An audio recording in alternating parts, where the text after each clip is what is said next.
yang dikutuk, yang dipuji. Langit hitam dipadati gumpalan awan kelabu. Nusa Jawa yang terapung di permukaan laut bergetar dalam selimut kabut ketakutan, kegelisahan, keresahan, dan kecurigaan yang menyebar di segenap penjuru hingga sudut-sudutnya. Terang matahari dan cahaya rembulan purnama tidak mampu lagi mengusir kabut tebal yang menerkam ujung terdalam jiwa manusia yang hidup di atasnya. Namun seiring melesatnya waktu, langit pun terang tanpa awan, biru. Berbeda dengan langit biru terang tanpa awan, di permukaan Nusa Jawa kabut masih kuat dan pekat menutupi seluruh penjuru kehidupan para penghuninya. Bagaikan gembala memelihara ternak di tepi hutan yang banyak harimau dan serigala, demikian para penghuni Nusa Jawa saling melirik dan mencuri pandang dengan sorot mata penuh curiga. Seolah-olah menghadapi ancaman hewan buas, bayangan-bayangan hewan buas dan hantu-hantu mengerikan berkeliaran di tengah gumpalan kabut. Menyeringai, meraung, melolong, melenguh, dan menggeram bagai makhluk haus darah mengintai mangsa. Gerangan apakah yang terjadi di negeri subur dan makmur berkelimpah padi, buah-buahan, susu, dan madu itu? Lewat sewindu lalu, menurut cerita burung yang menyebar dari mulut ke mulut, terjadi prahara yang mengerikan dan menabur kebinasaan di Nusa Jawa. Prahara itu akibat benturan dahsyat dua angin berkekuatan besar yang membadai. Yang satu adalah badai merah yang datang dari arah barat, sedangkan yang lain adalah badai putih yang datang dari timur. Padahal kedua badai itu pada awalnya sama, yakni angin sejuk dan segar, yang berembus sepoi-sepoi, membasahi pepohonan rumputan serta bebatuan. Penyebutan nama badai merah yang berembus dari barat dinisbatkan kepada sang penebar badai, Syekh Lemah Abang atau Syekh Siti Jenar atau Tanah Merah, yang digolongkan sebagai pembangkang. Lantaran itu para pengikutnya disebut golongan abangan yang memiliki makna pengikut Syekh Siti Jenar. Dengan adanya sebutan abangan, maka kesukaan orang Jawa untuk menyamakan dan mengaitkan satu hal dengan hal lain pada gilirannya memunculkan sebutan putihan yang selain dihubungkan dengan pakaian mereka yang serba putih juga dikaitkan dengan kata patuh atau mutihan. Munculnya sebutan golongan putihan membawa perkembangan yang lain lagi. Jika sebelumnya golongan abangan dinisbatkan sebagai pengikut Syekh Siti Jenar, maka dengan pemanaan patuh bagi golongan putihan menimbulkan asumsi tidak patuh alias membangkang kepada golongan abangan. Demikianlah para pengikut Syekh Siti Jenar dicap sebagai golongan pembangkang, bahkan murtad. Menurut cerita, benturan dua badai berlawanan arah itu puncaknya terjadi di Kesultanan Demak, pusat kekuasaan Islam yang paling awal di Nusa Jawa. Tragisnya, prahara yang merupakan bagian dari drama dari di atas panggung kehidupan itu adalah benturan antara angin Islam dan angin Islam sendiri. Tragedi anak manusia apakah yang sedang berlangsung pada zaman itu? Pada perempatan awal abad ke-16 Masehi, angin sejuk Islam yang dibawa oleh penyebarnya sedang berembus kencang dan membadai di pantai utara Nusa Jawa. Bagaikan tiupan dari tengah samudera melanda gugusan pantai, demikianlah angin hijau yang semula sepoi-sepoi membasahi kegersangan jiwa para penghuni negeri yang telah letih dipanggang hingar-bingar tungku peperangan itu berangsur-angsur menjadi badai yang menggetarkan. Hal itu berlangsung ketika Menara Gading Majapahit yang pernah menebarkan zaman keemasan di segenap penjuru negeri telah tak berdaya lagi. Padam, terpuruk menjadi reruntuhan puing yang dihuni tikus, anjing geladak, burung gagak, rayap, dan kuman penyakit. Di tengah meredupnya cahaya kekuatan Majapahit, itulah angin sejuk Islam secara menggelombang mulai bertiup di pesisir utara Nusa Jawa. Bermula dari Gresik, Tuban, Ampel Denta, dan Bintara, angin sejuk itu menumbuhkan benih-benih kehidupan di reruntuhan negeri yang gersang. Bagaikan angin pengiring awan yang menurunkan rinai hujan, begitulah ia membasahi kegersangan jiwa penghuni negeri dengan siraman air ruhaniah. Setapak demi setapak, tunas-tunas kehidupan rohani mulai tumbuh menghijau di tanah kerontang. Kumpalan awan pembawa hujan semakin berarah ke segenap penjuru negeri. Pada saat hampir bersamaan di bagian barat Nusa Jawa, tepatnya di Lemah Abang, di telatah nagari Carupan, bertiuplah angin sejuk Islam yang membawa gumpalan kabut. Menerobos hutan, menembus gunung, lembah, bukit, jurang, dan persawahan yang dicekik kemarau panjang. Gumpalan kabut yang memuat butir-butir air itu membasahi setapak demi setapak hamparan lembah, bukit, gunung, ngarai, dan juga kemanusiaan yang sudah gersang tanpa makna. Menara Gading Galuh dan Pajajaran yang pernah memancarkan warna keemasan telah tidak berdaya kini terpuruk menjadi reruntuhan puing kemanusiaan yang menyedihkan. Embusan angin sejuk Islam yang bertiup makin kencang dari dua arah yang berlawanan itu ternyata tunduk pada hukum alam. Saat mereka bertemu pada satu pusaran, tiba-tiba berubah menjadi puting beliung berkekuatan raksasa yang berpusar dahsyat melanda dan membinasakan segala yang diterjangnya. Keduanya bertumbuk, dorong-mendorong pun berlangsung seru. Namun, kekuatan dahsyat angin dari timur terbukti memenangkan pergulatan sehingga prahara Islam yang membawa gumpalan kabut itu terdorong ke arah barat. Bagaikan al-maut mengiring wadyabala, begitulah prahara kemanusiaan itu tanpa kenal ampun melanda pedesaan, meluluh lantakkan rumah, sawah, pasar, kebun, kandang hewan, hutan, lembah, bukit, dan gunung. Di tempat-tempat angin menderu, terhampatlah citra kebinasaan al-maut. Kepala terpisah dari tubuh, luka menganga, darah mengalir, air mata membanjir, derita menggenang, kegelisahan mencakar, keresahan menerkam, ketakutan mencekik, kepanikan merajalela, kematian mengintai di setiap sudut kehidupan. Kebinasaan tampaknya belum cukup mengukir tragedi kehidupan anak manusia. Iblis, anasir kegelapan yang terlaknat dan terusir beserta wadyabalanya bagaikan kawanan gagak pemakan bangkai, memencar ke segala penjuru negeri seusai badai berlalu. Kawanan gagak hitam wadyabala berwujud dan iblis itu terbangun sambil berkaok-kaok mengerikan, menebar fitnah, memangsa siapa saja yang ditemuinya, memunguti serpihan daging dari mayat yang bergelimpangan. Langit biru terang tanpa awan, badai berlalu. Terangnya langit biru dan berlalunya angin prahara yang menebar kebinasaan ternyata tidak serta-merta mengusir gumpalan kabut dari Nusa Jawa. Sejauh mata memandang dari ufuk timur ke barat, hanya ada puing-puing reruntuhan sia yang berserakan tanpa daya. Kesunyian menghampar, kesenyapan tergelar. Hanya tangisan bocah-bocah yang menjadi yatim sayup-sayup dan terdengar memecah hening. Syekh Siti Jenar, sang penebar badai, konon mati di tengah amukan prahara itu. Tak seorang pun tahu di mana kuburnya. Menurut cerita, ada orang yang menyaksikan mayat Syekh Siti Jenar berubah menjadi bangkai anjing. Sebagian menyatakan bangkai itu dihanyutkan ke sungai. Sebagian lagi menyatakan bangkai itu dikubur di Mantingan. Menurut kesaksian yang lain, bangkai anjing jelmaan Syekh Siti Jenar dimakamkan di belakang mihrab Masjid Agung Demak. Aneh, bangkai anjing dikubur di belakang mihrab masjid. Lebih aneh lagi, ada yang menyaksikan bangkai Syekh Siti Jenar menebarkan bau wangi semerbak.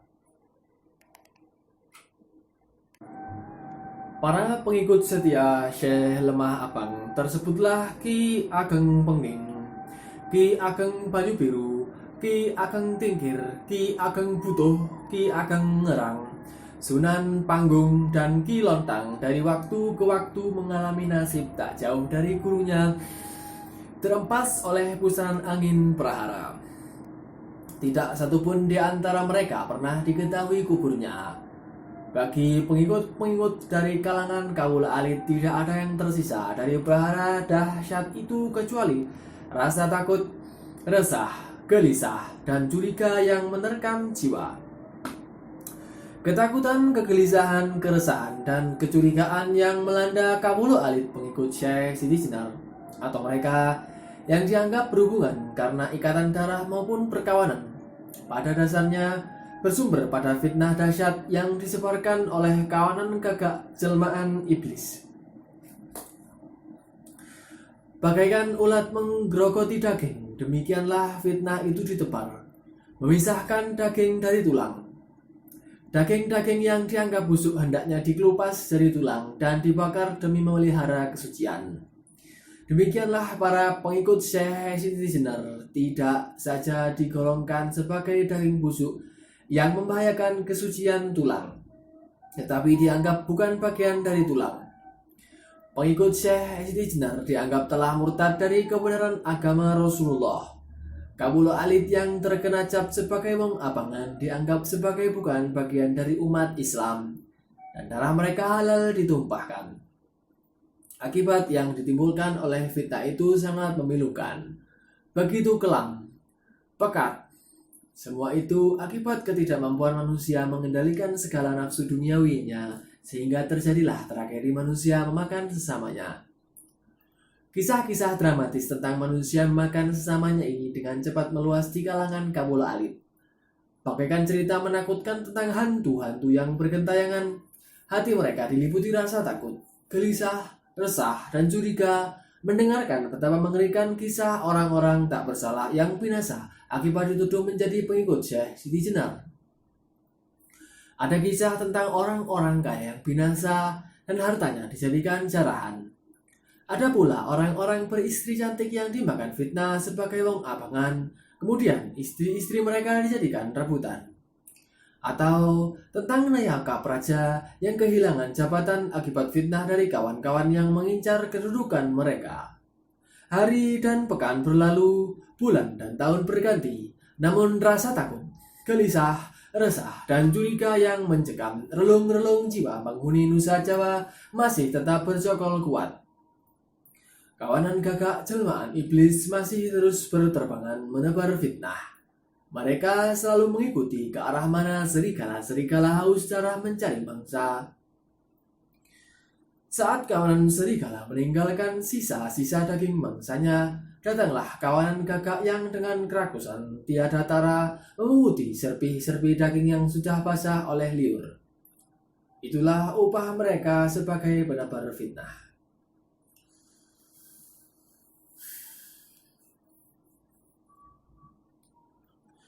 Giri Amparan Jati, sebuah pesantren yang terletak di lereng Gunung Sembung, di telatah Kasunanan, Cirebon, Girang.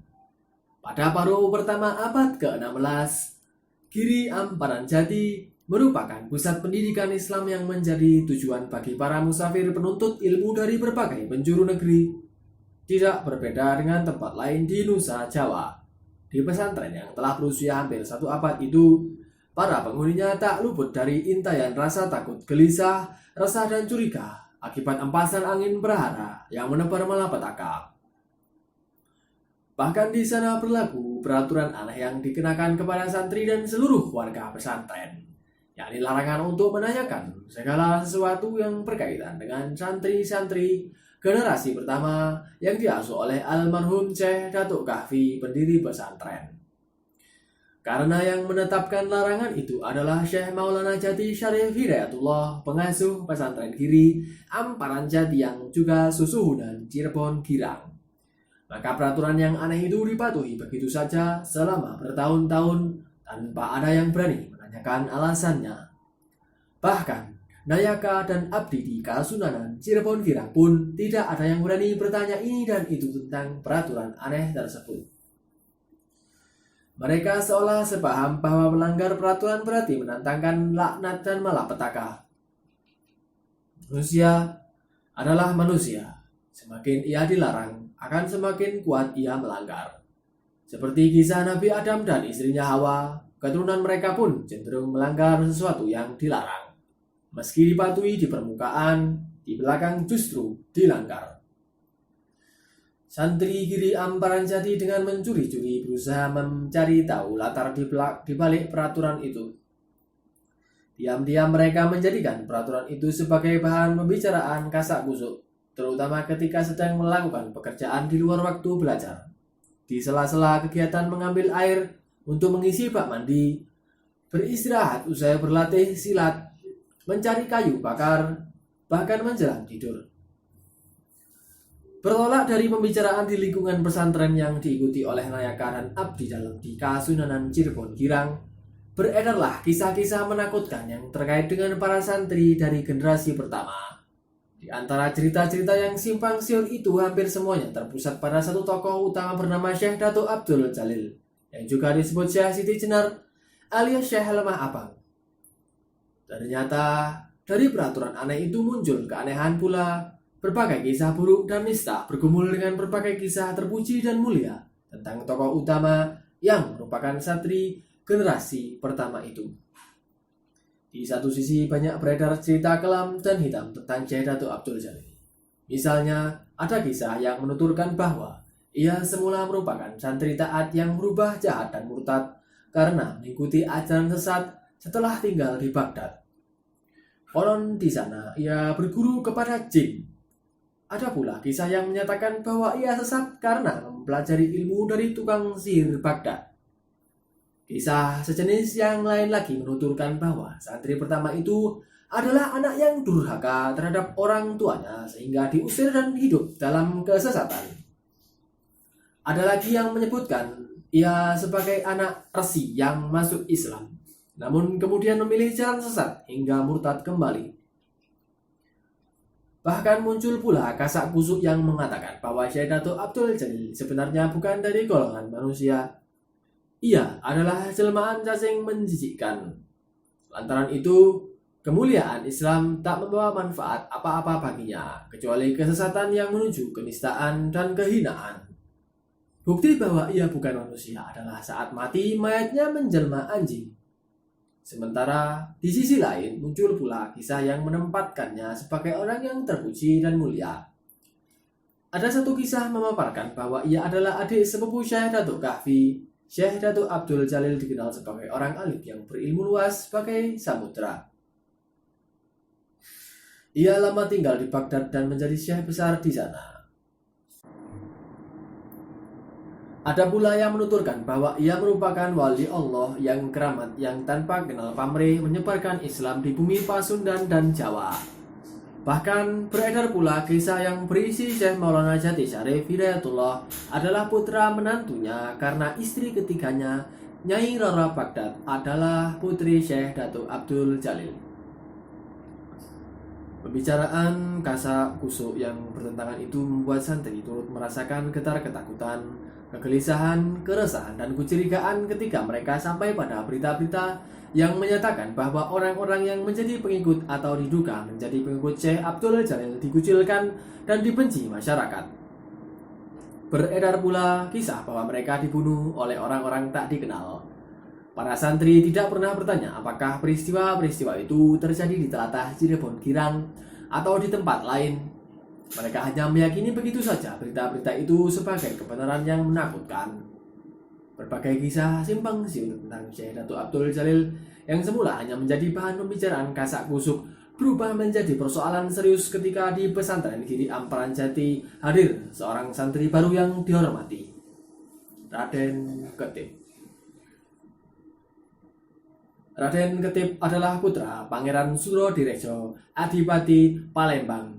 Pangeran Surodirejo merupakan putra Raden Kusen, Adipati Terung. Raden Kusen adalah putra Aryo Damar, Adipati Palembang terdahulu. Jadi Raden Kusen adalah saudara tiri Adipati Demak Bintoro, Raden Fatah. Dengan demikian, santri baru bernama Raden Ketip itu adalah putra saudara sepupu Sultan Demak karena ayahandanya merupakan sepupu Sultan Tranggana. Ihwal kehadiran Raden Ketip ke Giri Amparan Jati pada mulanya bukan sepenuhnya untuk menuntut ilmu keislaman pada Syekh Maulana Jati. Sebab ayahanda Raden Ketip mengirimnya ke Giri Amparan Jati atas permintaan kakeknya Raden Kusen. Setelah Majapahit runtuh oleh serangan pasukan Tombak yang dipimpin Susuhunan Kudus dan Pangeran Pancawati, Raden Kusen yang menjadi panglima perang Majapahit ditawan.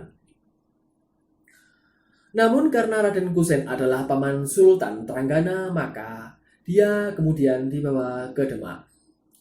Setelah beberapa waktu tinggal di sana, Raden Kusen dipindahkan ke Kudus. Kepindahan ini ada kaitannya dengan hubungan keluarga antara Raden Kusen dan Susuhunan Kudus. Putri Raden Kusen adalah istri Susuhunan Kudus. Selanjutnya Panglima tua itu dibawa ke Cirebon Girang dan tinggal di sana dengan menggunakan nama Pangeran Pamekaran. Dia diambil menantu oleh Susuhunan Cirebon Girang, Syekh Maulana Jati, dengan menikahi putrinya yang bernama Nyai Mertasari. Meski didampingi istri yang cantik dan muda, jiwa Pangeran Pamekaran tetap hampa. Bagi orang setua dia, kehadiran cucu yang bisa mendengarkan dengan bangga kisah-kisah keperwiraan dan kebesarannya di masa lampau adalah daya hidup yang dahsyat. Itu sebabnya dia meminta Pangeran Surodirejo mengirimkan salah satu putranya untuk menuntut ilmu di Giri Amparan Jati, sekaligus akan diasuh dan dididiknya sendiri di dalam Pamekaran.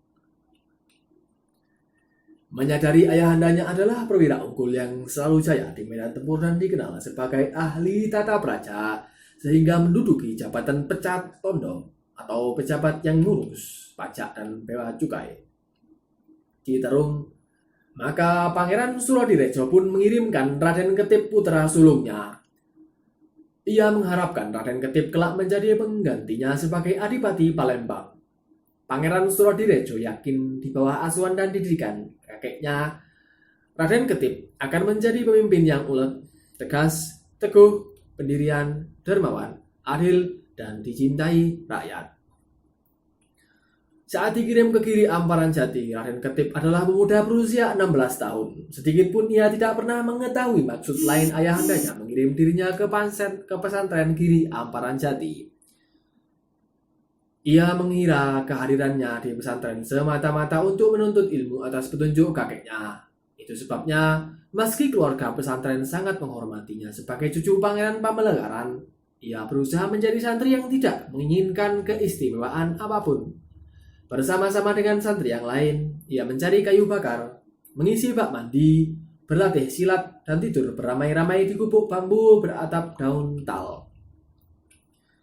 Usai mengerjakan tugas-tugasnya sebagai santri, biasanya pada malam hari Raden Ketip sesuai pesan ayahandanya datang ke dalam Pamekaran untuk menimba ilmu pengetahuan dari kakeknya, terutama ilmu keprajuritan dan tata praja.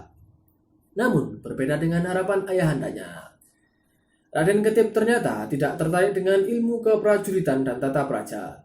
Ia lebih suka mendengarkan cerita tentang kenakalan-kenakalan kakeknya semasa remaja, atau tentang pengalaman kakeknya mengarungi samudera kehidupan. Pangeran Pamekaran yang sudah tua itu pun tampaknya lebih suka bercerita tentang berbagai pengalamannya daripada mengajari cucunya ilmu keprajuritan dan tata praja. Raden Ketip merupakan pemuda yang rendah hati. Itu tampak dari kegemarannya mengajak kawan-kawannya sesama santri berkunjung ke dalam Pamekaran, mendengarkan cerita-cerita menakjubkan yang pernah dialami kakeknya. Ia juga dikenal dermawan, sehingga tak jarang uang saku yang diperoleh dari sang kakek habis dibagi-bagi untuk kawan-kawannya. Sering juga ia ikut berkunjung ke rumah salah seorang kawan yang ayahnya hanya seorang gedeng atau malah kuhu. Bermula dari keakraban dengan kawan-kawan sesama santri, Raden Ketip mengetahui tentang peraturan aneh serta kasak kusuk itu. Ia tidak pernah menduga bahwa cerita yang pernah ia dengar tentang Syekh Siti Jenar yang sesat dan murtad dari guru mengajinya itu ternyata berasal dari pesantren tempat ia menimba ilmu sekarang ini. Namun berbeda dengan kisah-kisah yang pernah ia dengar selama di Palembang. Ternyata di Giri Amparan Jati ada beberapa kisah yang menggambarkan Syekh murtad itu sebagai orang yang terpuji dan mulia. Bahkan yang membuat keningnya berkerut adalah bisik-bisik yang menyatakan bahwa istri Syekh Maulana Jati adalah putri Syekh Siti Jenar. Kesimpang siuran itu menumbuhkan rasa ingin tahu Raden Ketip. Cerita-cerita itu begitu menakjubkan. Ia sangat ingin menyingkap kabut yang menyeliputi kehidupan santri Giri Amparan Jati generasi pertama itu. Benarkah Syekh Datuk Abdul Jalil sesat dan murtad? Benarkah dia berguru kepada tukang sihir Baghdad? Benarkah dia anak durhaka? Benarkah dia bukan manusia, melainkan seekor cacing tanpa ayah dan ibu? Benarkah dia ayahanda Nyai Roro Baghdad? Benarkah dia adik sepupu Syekh Datuk Kahfi Sunan Jati Purbo, pendiri pesantren Giri Amparan Jati? Benarkah dia wali Allah yang menyebarkan Islam tanpa pamrih di Nagari Galuh, Kereta Bumi, Sumedang Larang, Sadawarna, Subang, Luragung, Bantar Kawung, Demak, Majenang, Pasir, Mataram, hingga Pengging. Kecamuk tanda tanya yang berjejal-jejal di kepala Raden Ketip menjadi bara api penasaran yang membakar hati dan benak. Terutama setelah ia menghadapi jalan buntu ketika berusaha menguak lebih dalam tentang keberadaan Syekh Datuk Abdul Jalil yang membingungkan. Jalan buntu itu bermula kecurigaan yang mencuat dari setiap orang yang ditanyainya. Santri Giri Amparan Jati, Nayaka, dan Abdi Kasunanan Cirebon Girang tampaknya sama-sama memahami bahwa Raden Ketip adalah cucu Pangeran Pamekaran. Ia juga keponakan Sultan Demak.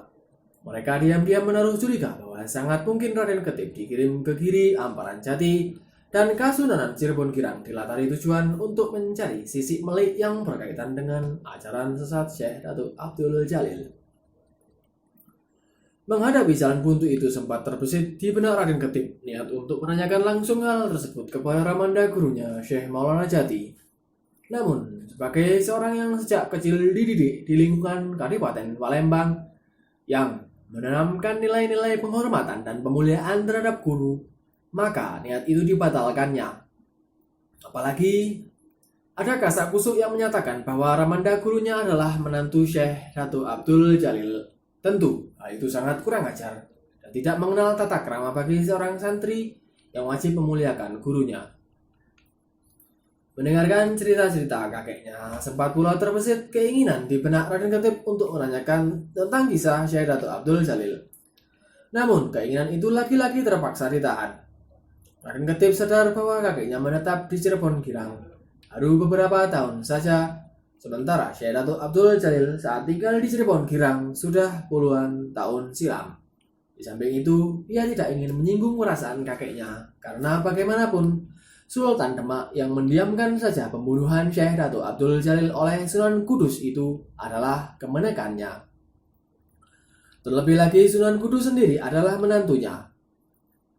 Keinginan kuat Raden Ketip untuk menguak rahasia Syekh Datuk Abdul Jalil ternyata makin meningkat.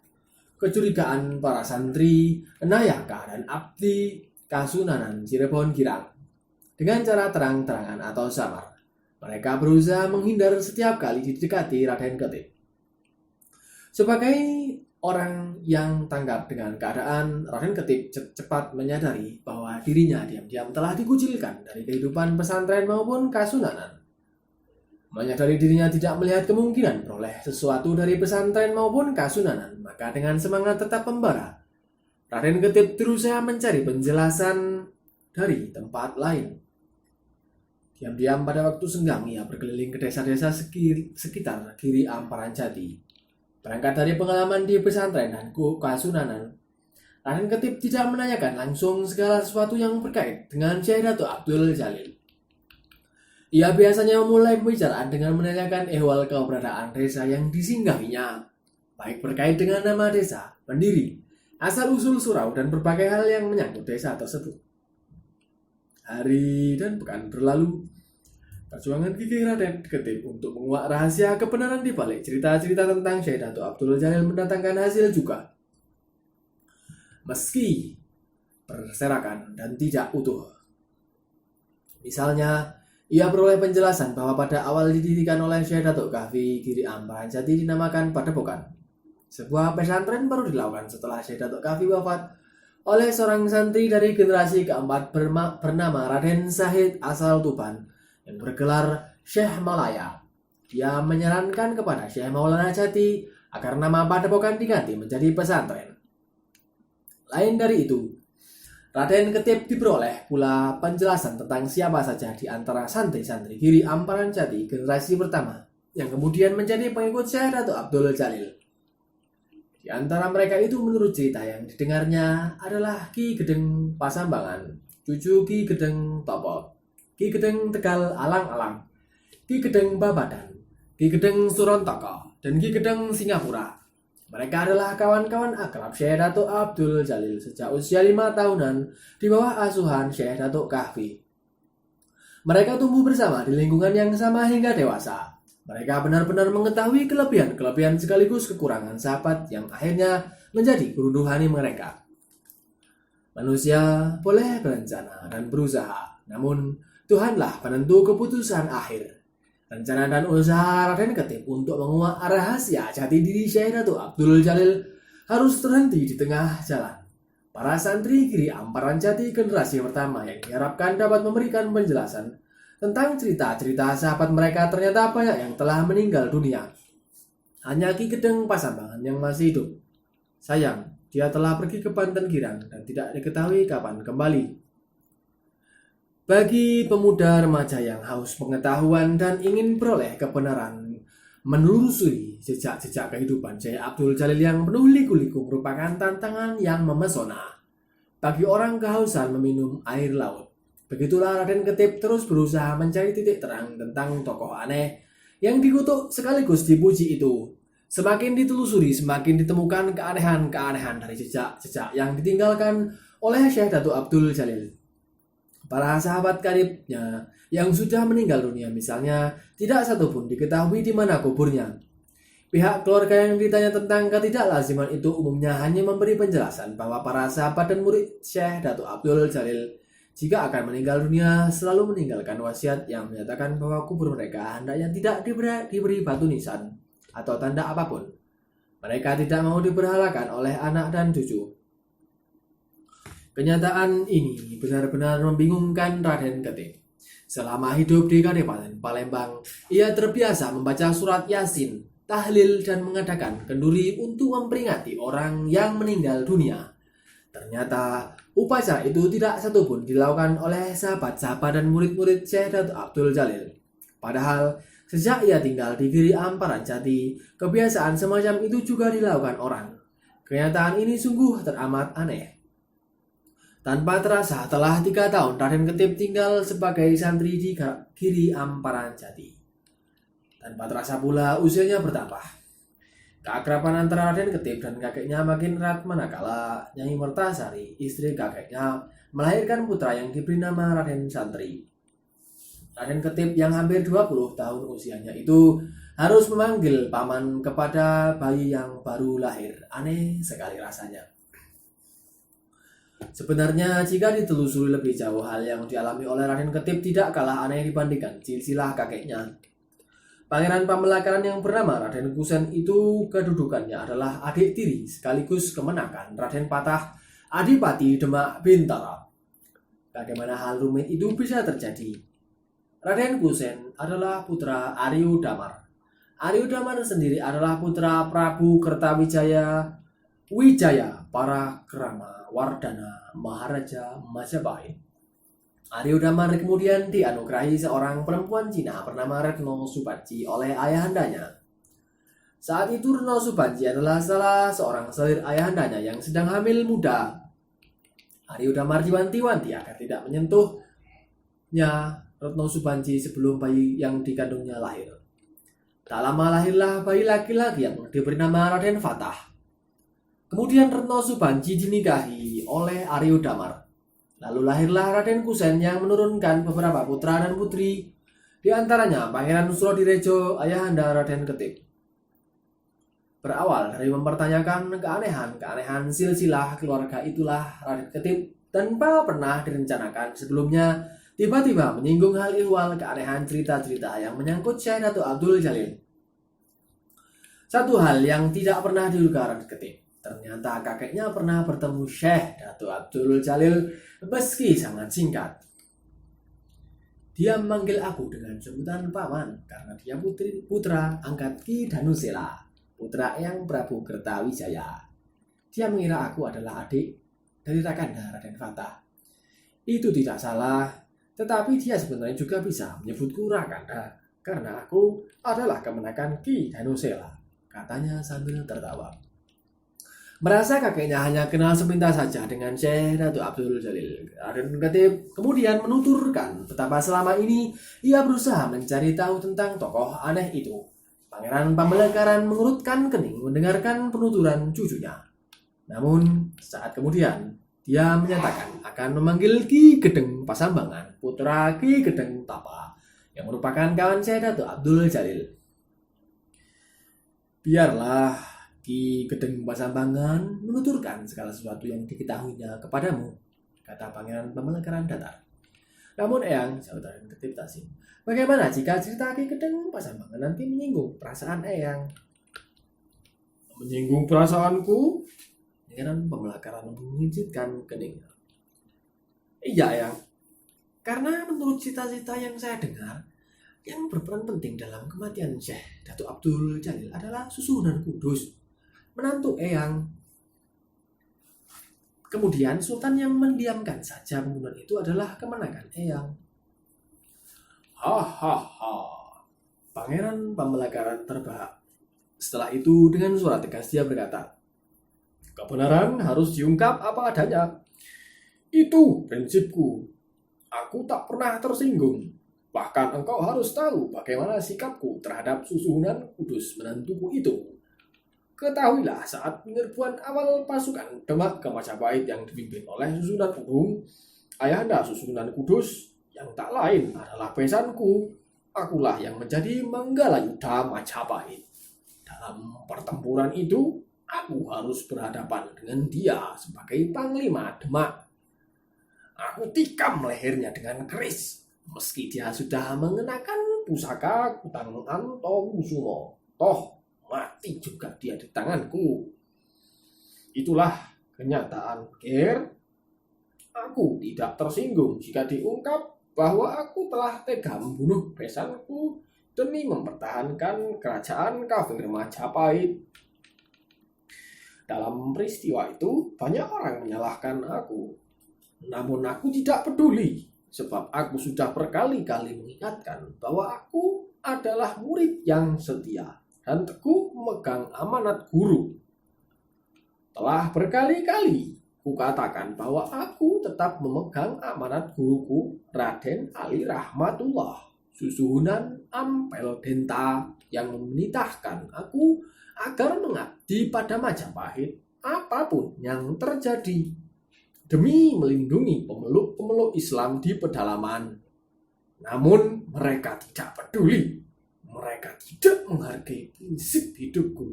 Mereka baru sadar setelah semuanya terjadi. Raden Ketip menarik napas dalam-dalam mendengar kisah kakeknya.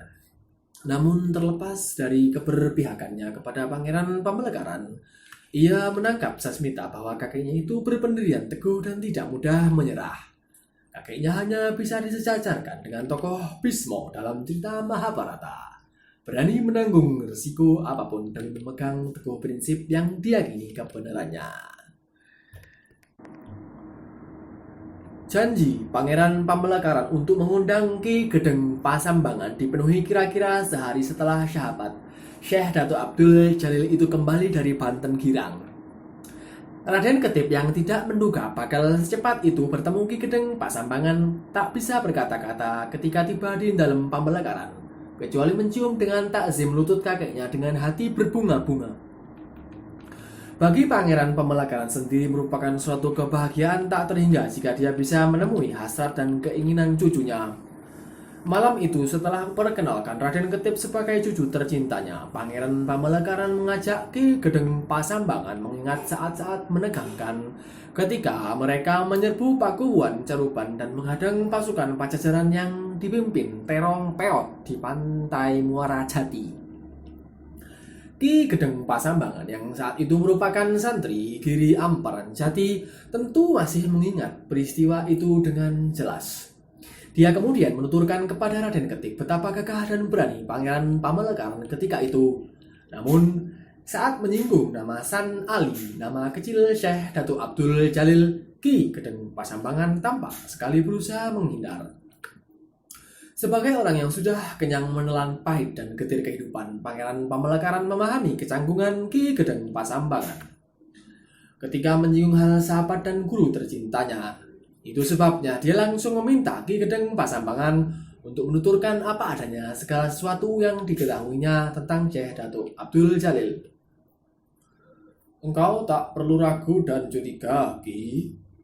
Engkau mestinya telah tahu betapa aku memiliki prinsip yang sama dengan Abdul Jalil tentang penyerangan ke Majapahit. Engkau juga tentu tahu bahwa di tanganku ini pula besanku susuhunan udung melayang jiwanya.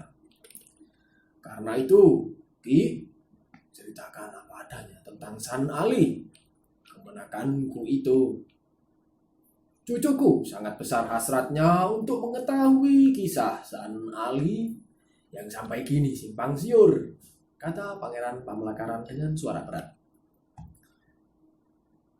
Abdi akan laksanakan titah yang mulia, kata Ki Gedeng Pasambangan takzim. Beberapa jenak setelah Pangeran Pamelekan berpamitan hendak beristirahat, Ki Gedeng Pasambangan yang duduk berdua berhadapan-hadapan dengan Raden Ketip memulai ceritanya. Dia bercerita berdasarkan kesaksian pribadi, penuturan Syekh Datuk Abdul Jalil, fatwa dan kisah dari Syekh Datuk Kahfi, cerita dari kawan-kawannya sesama santri, penuturan kakeknya Ki Gedeng Tomo, dan cerita dari Haji Abdullah Iman, yakni Pangeran Walangsung Sang Cakrabuana, kepala nagari Cirebon, yang tak lain adalah saudara sepupunya. Berdasarkan cerita-cerita itu, Ki Gedeng Pasambangan menuturkan kisah kehidupan Syekh Datuk Abdul Jalil secara luas dan mendalam sejak awal kelahiran, pengembaraan, silsilah keluarga, pandangan-pandangan, ajaran-ajaran hingga masa memilukan saat dia terhempas angin prahara fitnah yang mengerikan.